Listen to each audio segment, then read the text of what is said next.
No comentes tus proyectos con nadie, mejor guarda silencio. Introducción: el silencio como potencia. En una era dominada por la hiperconectividad, la constante necesidad de validación y la inmediatez de la palabra, guardar silencio se convierte en un acto de rebeldía, de sabiduría y, sobre todo, de protección.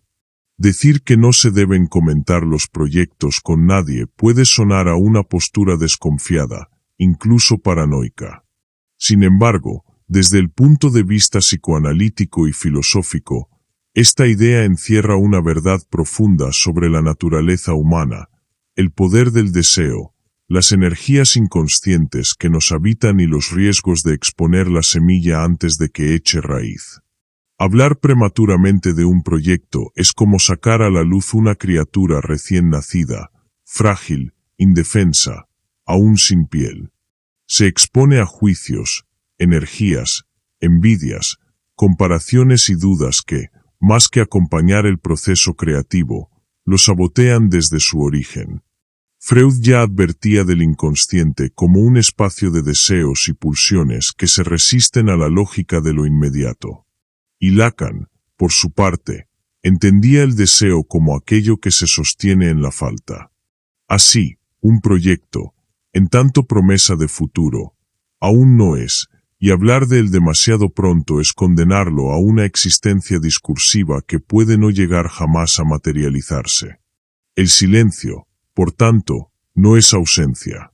Es espacio sagrado de incubación, es resguardo del fuego interior.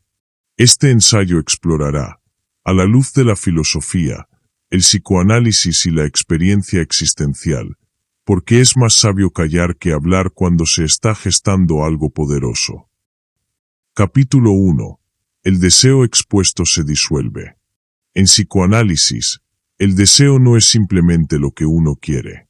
Es una energía sutil, inconsciente, que se forma a partir de la falta, de aquello que no tenemos y que, por tanto, nos mueve. Cuando se verbaliza un deseo o un proyecto, se corre el riesgo de sustituir la satisfacción simbólica por la satisfacción real. Decir voy a hacer esto puede generar en el sujeto una falsa sensación de logro que lo desactiva. Jack Lacan nos lo advierte con su teoría del significante: cuando algo entra en el lenguaje, se escinde. Deja de ser pura pulsión para volverse representación.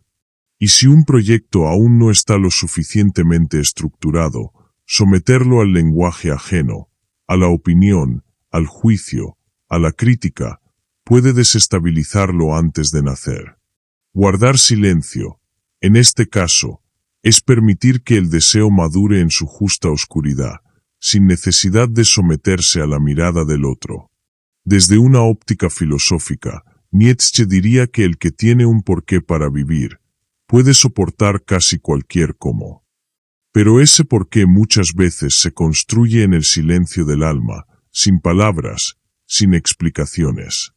Cuando se expone al juicio colectivo, ese porqué se vuelve débil, inconsistente, y muchas veces el individuo acaba haciendo lo que los demás esperan, no lo que él deseaba originalmente. Capítulo 2. El otro como amenaza y como espejo. Lacan introduce la noción del gran otro como esa instancia simbólica que regula nuestros actos. Cada vez que decimos algo, lo hacemos para alguien, incluso si no está presente. Esta es la trampa de hablar de nuestros proyectos. Al nombrarlos, ya los estamos condicionando al campo del otro. Y el otro tiene sus deseos, sus miedos, sus prejuicios. El otro contamina, aunque sea con la mejor intención. Contarle un proyecto a alguien es ponerlo en manos de una mirada externa que inevitablemente va a intervenir. ¿Y si ese otro duda de ti? ¿Y si proyecta sus propios fracasos sobre tu intento? ¿Y si se siente amenazado por tu visión y la boicotea sutilmente, con sarcasmos, consejos realistas o una sonrisa fría? El alma humana es un terreno complejo y muchas veces envidioso. No por maldad, sino por carencias. Guardarse los proyectos es entonces una forma de protegerlos no solo del sabotaje ajeno, sino también del propio. Porque cada mirada crítica que recibimos resuena con nuestras inseguridades internas.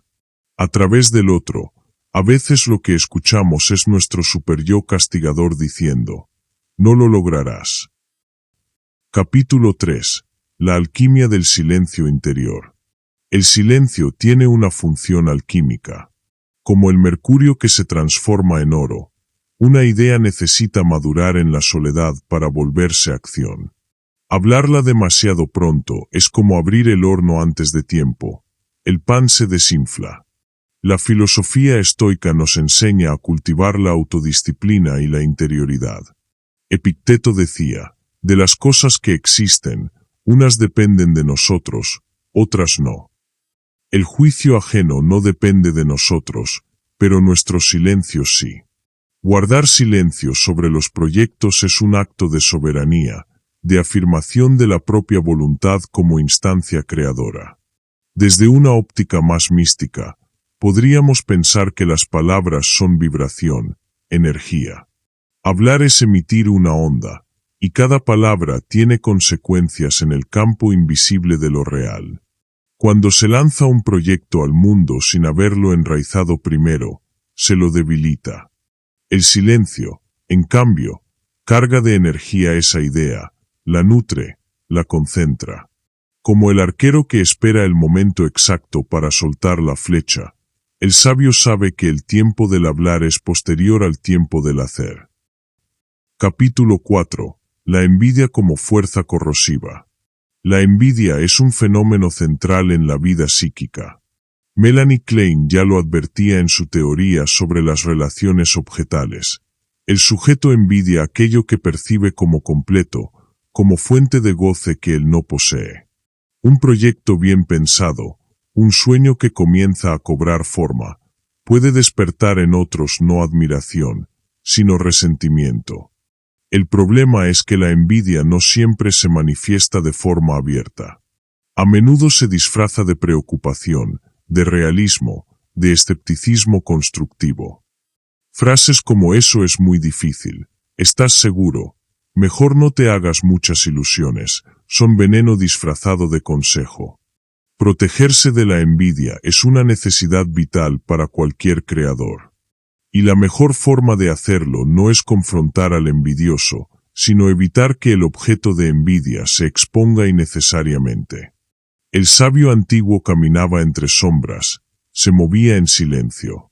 El místico no contaba sus visiones, el guerrero no anunciaba su ataque. En la discreción habita el poder. Capítulo 5. El ego y la trampa de la validación. A veces hablamos de nuestros proyectos no porque queramos compartirlos, sino porque necesitamos validación. Queremos que el otro nos diga qué buena idea, eres increíble, lo vas a lograr. Pero esta necesidad es síntoma de un yo débil, de un ego que se alimenta de aplausos y no de convicción interna. Desde la perspectiva psicoanalítica, esto responde a una falta de narcisismo primario sano. El sujeto necesita el espejo del otro para creerse valioso. Pero ese alimento es efímero, y pronto vuelve el hambre. Guardar silencio, en cambio, obliga a desarrollar una convicción propia. Uno aprende a confiar no porque se lo digan, sino porque lo siente. Porque conoce la fuerza que lo mueve, el fuego que arde adentro. La filosofía existencialista, especialmente en Kierkegaard, nos recuerda que el individuo debe pararse solo ante el abismo de la existencia. Nadie puede vivir por él, nadie puede decirle qué camino tomar. Decidir guardar silencio ante los proyectos es también una forma de hacerse cargo de la propia libertad, de caminar sin bastones ajenos. Capítulo 6. El poder de lo inesperado. Cuando un proyecto se mantiene en secreto, su manifestación tiene el poder del impacto. Lo inesperado tiene una fuerza que lo anunciado pierde. El silencio crea expectativa, y la acción repentina crea asombro. Los grandes estrategas, desde Sun Tzu hasta Maquiavelo, Sabían que la sorpresa es un arma poderosa. En el arte de la guerra, como en la vida, no se anuncia la táctica al enemigo. ¿Y qué es el mundo sino un campo de batalla simbólico, donde nuestras ideas compiten con miles de otras? La palabra sin acción es humo. La acción silenciosa es rayo. Quien obra sin hablar tiene ventaja, no genera resistencias anticipadas, no activa defensas ajenas, no da tiempo a que lo saboteen. Solo actúa y conquista. Capítulo 7. Casos y experiencias. Son muchas las figuras históricas que entendieron este principio. Leonardo da Vinci escribía al revés, con espejo, para ocultar sus ideas. Nikola Tesla se aislaba durante meses antes de presentar sus inventos.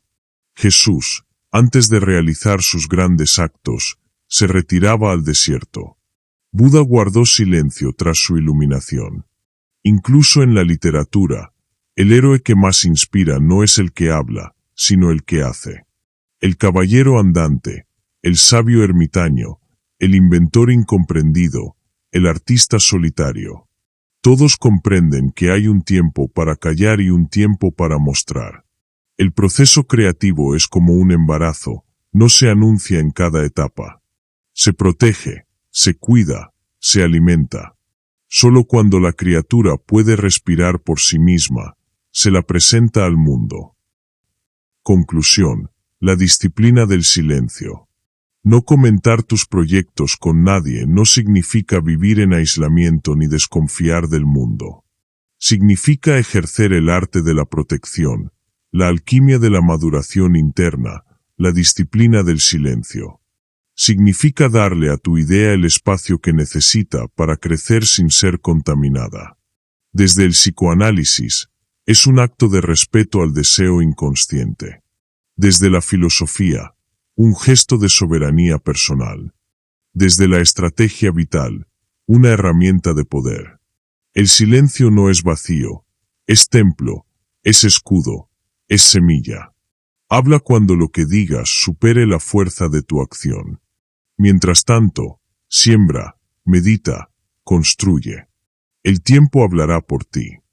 Y cuando lo haga, será imposible ignorarte. Si te gustó, suscríbete y comparte.